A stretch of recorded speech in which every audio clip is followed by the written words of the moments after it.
দীর্ঘ ১৫ বছর পর বৈঠকে বসবে বাংলাদেশ এবং পাকিস্তান। বৃহস্পতিবার ১৭ এপ্রিল রাষ্ট্রীয় অতিথি ভবন পদ্মায় অনুষ্ঠিত হবে পাকিস্তানের পররাষ্ট্র সচিব আমনা বালুচির সঙ্গে বাংলাদেশের বৈঠক। তাতে অংশ নিতেই পাকিস্তানের পররাষ্ট্র সচিব বুধবার ১৬ এপ্রিল ঢাকায় এসেছেন।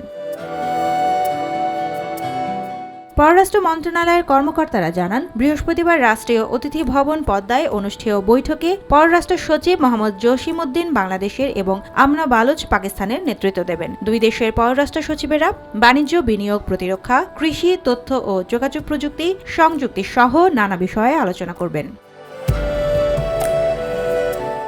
বৈঠকে বাংলাদেশ ও পাকিস্তানের সম্পর্কের নানা বিষয় আলোচনার সময় ঐতিহাসিক অনিষ্পন্ন বিষয়গুলো আলোচনায় আসবে বলে জানা গেছে। ১৯৭১ সালের পূর্ববর্তী অবিভক্ত পাকিস্তানের সম্পদ থেকে ন্যায্য হিস্সা হিসেবে $৪.৫২ বিলিয়ন আর্থিক দাবি আনুষ্ঠানিকভাবে উত্থাপন করতে যাচ্ছে বাংলাদেশ। এই দাবির মধ্যে রয়েছে তহবিল, প্রভিডেন্ট ফান্ড এবং সঞ্চয়পত্র সহ বিভিন্ন খাতের অর্থ। পররাষ্ট্র মন্ত্রণালয়ের কর্মকর্তাদের মতে, এই দাবির মধ্যে সবচেয়ে গুরুত্বপূর্ণ একটি অংশ হল ১৯৭০ সালের ভোলা ঘূর্ণিঝড়ের পর তৎকালীন পূর্ব পাকিস্তানের জন্য পাঠানো $২০ কোটি বৈদেশিক সহায়তা। কর্মকর্তারা জানান, এই অর্থ স্টেট ব্যাংক অব পাকিস্তানের ঢাকা শাখায় থাকলেও মুক্তিযুদ্ধ চলাকালে ব্যাংকটির লাহোর শাখায় স্থানান্তর করা হয়।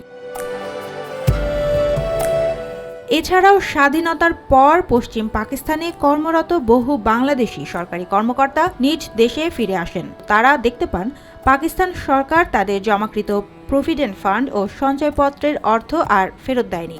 এই অর্থগুলো $৪.৫২ বিলিয়ন মোট দাবির অংশ।